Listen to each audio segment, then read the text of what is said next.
चांद्रयान-3 ये सिर्फ एक मिशन नहीं था। इसने चांद के साउथ पोल पर तिरंगा तो फहराया ही, पर साथ में एक ऐसा राज खोला ना कि साइंटिस्ट तक हैरान रह गए। एक ऐसा राज जो कहता है कि चांद उतना शांत, उतना मुर्दा नहीं है जैसा हम हमेशा से मानते आए हैं। वहाँ एक छुपी हुई इलेक्ट्रिक दुनिया है। हम सब ने बचपन से चांद के बारे में क्या पढ़ा है? यही ना, कि वो एक शांत, धूल से भरी, बेजान सी दुनिया है। मतलब न कोई हवा, न कोई मौसम। लेकिन क्या सच में ऐसा है? क्या ये पूरी सच्चाई है? क्योंकि चंद्रयान-3 से जो डेटा आया है, उसने हमारी इस पूरी सोच पर, आप कह सकते हैं, एक बहुत बड़ा क्वेश्चन मार्क लगा दिया है। तो फिर क्या है वो राज? असल में साइंटिस्ट्स का जो सालों पुराना अंदाजा था ना, वो गलत निकला, एकदम गलत। चंद्रयान-3 को चांद की सतह के ठीक पास कोई हवा या वैक्यूम नहीं, बल्कि बिजली के चार्ज्ड पार्टिकल से भरा एक माहौल मिला। मतलब एक पूरी तरह से इलेक्ट्रिफाइड दुनिया। और ये कमाल किया किसने? हमारे प्रज्ञान रोवर पर लगे एक स्पेशल इंस्ट्रूमेंट ने, जिसका नाम है रैम्बा एलपी। अब देखिए, इसकी सबसे खास बात यह है कि इसका डेटा इन सीटू है। इन सीटू का मतलब वहीं का वहीं, सीधे चांद की जमीन से लिया गया डेटा, कोई दूर से अंदाजा नहीं। ये पहली बार हुआ है कि हमें सतह के इतने पास से इतनी सटीक जानकारी मिली है, और इसीलिए ये साइंस के लिए एक बहुत बहुत बड़ी छलांग है। तो चलिए, अब सीधे उस सबूत पर आते हैं जिसने पुरानी सारी थ्योरीज की, आप कह सकते हैं, बुनियाद हिला दी। देखते हैं कि पहले हम क्या सोचते थे और अब जमीनी हकीकत क्या निकली है। यकीन मानिए, फर्क बहुत बड़ा है। देखिए, पहले क्या होता था, साइंटिस्ट्स दूर से, मतलब रिमोट सेंसिंग के जरिए बस अंदाजा लगाते थे, और वो अंदाजे एक अलग ही कहानी बताते थे। लेकिन जब चंद्रयान-3 असल में वहां उतरा और उसने जमीनी सच्चाई देखी, तो जो डेटा सामने आया वो सच में हैरान करने वाला था। शिव शक्ति पॉइंट याद है ना, जहां हमारा विक्रम लैंडर है? वहां इलेक्ट्रॉन्स की डेंसिटी कितनी मिली पता है? उम्मीद से कहीं कहीं ज्यादा, 380 से लेकर 600 इलेक्ट्रॉन्स पर क्यूबिक सेंटीमीटर। अब इसका सीधा सा मतलब यह है कि चांद की सतह पर हमारी सोच से बहुत ज्यादा एक्टिविटी, बहुत ज्यादा हलचल हो रही है।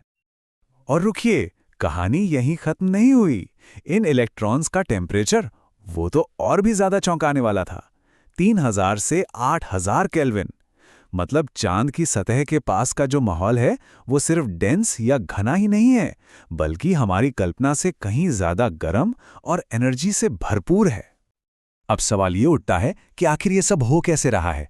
चांद पर इतनी एनर्जी, इतने चार्ज्ड पार्टिकल्स आ कहां से रहे हैं? चलिए, अब क्या से बढ़कर कैसे पर आते हैं, और इसके पीछे की साइंस को थोड़ा आसान भाषा में समझते हैं। ये सब कुछ हो रहा है प्लाज्मा की वजह से। अब ये प्लाज्मा क्या चीज़ है? वेल, ये मैटर की चौथी स्टेट है। सॉलिड, लिक्विड, गैस के बाद आती है प्लाज्मा। और भी आसान भाषा में कहूं तो ये एक सुपर हीटेड गैस है जिसमें बिजली के कण, यानी चार्ज्ड पार्टिकल्स, तैरते रहते हैं। जैसे हमारी ट्यूबलाइट के अंदर होता है, या आसमान में जब बिजली कड़कती है, वो प्लाज्मा ही है। और यही पार्टिकल्स चांद पर वो इलेक्ट्रिक माहौल बना रहे हैं। तो सवाल यह है कि चांद पर यह प्लाज्मा बनता कैसे है? प्रोसेस काफी दिलचस्प है। सबसे पहले स्टेप 1, सूरज से लगातार एक गर्म हवा निकलती है, जिसे हम सोलर विंड कहते हैं, और वो आके सीधे चांद की सतह से टकराती है। फिर स्टेप 2, सूरज की जो तेज रोशनी है वो चांद की सतह से इलेक्ट्रॉन्स को बाहर निकाल फेंकती है। इसे फोटोइलेक्ट्रिक इफेक्ट कहते हैं। और बस स्टेप 3, इन दोनों चीजों के मिलने से चांद की सतह के ठीक ऊपर प्लाज्मा की एक पतली सी लेयर बन जाती है। इसे आप चांद का अपना छोटा सा आयनोस्फीयर भी कह सकते हैं। लेकिन रुकिए, कहानी में एक और ट्विस्ट है। ये जो प्लाज्मा का माहौल है ना, ये फिक्स नहीं है। मतलब ये हमेशा एक जैसा नहीं रहता। ये लगातार बदलता रहता है, बिल्कुल वैसे ही जैसे हमारी पृथ्वी पर मौसम बदलता है। तो हाँ, हम इसे चांद का इलेक्ट्रिक वेदर या इलेक्ट्रिक मौसम कह सकते हैं। तो ये इलेक्ट्रिक मौसम बदलता कैसे है? इसके 2 मेन फेज हैं। देखिए, चांद पृथ्वी का चक्कर लगाता है, राइट? तो जब वो घूमते घूमते पृथ्वी के मैग्नेटिक फील्ड की पूंछ, जिसे मैग्नेटोटेल कहते हैं, उसके पीछे आ जाता है, तो वो एक तरह से सोलर विंड से छिप जाता है, एक ढाल मिल जाती है। तब वहां का माहौल शांत हो जाता है। लेकिन जैसे ही वो इस ढाल से बाहर निकलकर वापस खुली सोलर विंड में आता है, बूम, माहौल फिर से तूफानी और एकदम इलेक्ट्रिक हो जाता है। तो ये एक डायनेमिक सिस्टम है जो लगातार बदल रहा है।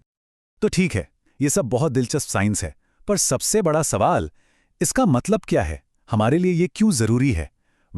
इसका सीधा सा मतलब ये है कि चांद पर इंसानों का भविष्य अब हमारी सोच से कहीं ज्यादा कॉम्प्लेक्स, कहीं ज्यादा चैलेंजिंग होने वाला है। जरा सोचिए, इस इलेक्ट्रिक माहौल की वजह से भविष्य के मिशंस के लिए कितनी नई चुनौतियां खड़ी हो गई हैं। हमारे जो इक्विपमेंट्स हैं उन पर अचानक इलेक्ट्रिक चार्ज बिल्डअप हो सकता है और वो खराब हो सकते हैं। हमारा पृथ्वी से कम्युनिकेशन, उसमें दिक्कतें आ सकती हैं। और सबसे ज़रूरी, एस्ट्रोनॉट्स की सेफ्टी के लिए ये एक नया खतरा है। मतलब चांद पर बेस बनाने का या वहां बसने का जो सपना है वो अब पहले से कहीं ज़्यादा मुश्किल हो गया है। तो सीधी सी बात है, चांद का माहौल उतना भी सेफ नहीं है जितना हम आज तक मानते आए थे। अगर हम सच में चांद पर लंबे समय तक रहना चाहते हैं, वहां इंसानी बस्तियां बसाना चाहते हैं, तो हमें इस इलेक्ट्रिक पहेली को सुलझाना ही होगा। और चंद्रयान-3 की ये खोज उस पहेली का एक बहुत बहुत जरूरी हिस्सा है। चंद्रयान 3 ने तो एक पर्दा उठाया है और हमें ये दिखाया है कि चांद के पास अभी भी हमें हैरान करने के लिए न जाने कितने राज दबे हुए हैं।